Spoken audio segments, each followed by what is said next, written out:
qui frappe quand on arrive dans le Morvan, c'est quand même ces paysages très forestiers.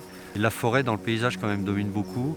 Et puis c'est le côté très sauvage, relativement peu anthropisé. Même les jeunes maintenant qui arrivent dans le Morvan ressentent un peu ce côté nature sauvage. Ce qui n'est pas tout à fait vrai, hein. Il y a des hommes partout et c'est habité partout. Il y a une vraie richesse humaine et culturelle sur le territoire. On apprécie particulièrement le Morvan parce que culturellement c'est riche.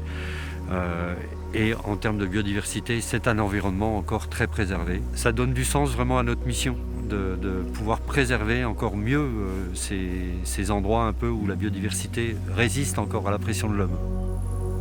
On a plein de missions. On est aussi un outil de la région et on développe aussi les politiques régionales sur ce territoire un peu particulier de parc naturel régional.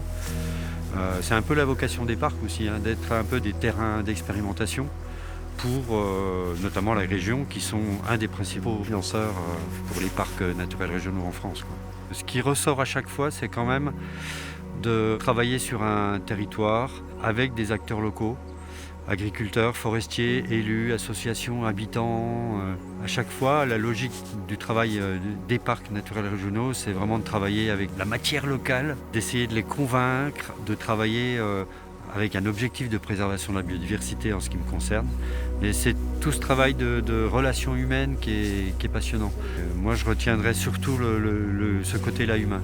Et puis le travail en équipe. Travailler dans une équipe qui est efficace et qui poursuit les mêmes objectifs avec une bonne ambiance, c'est essentiel aussi.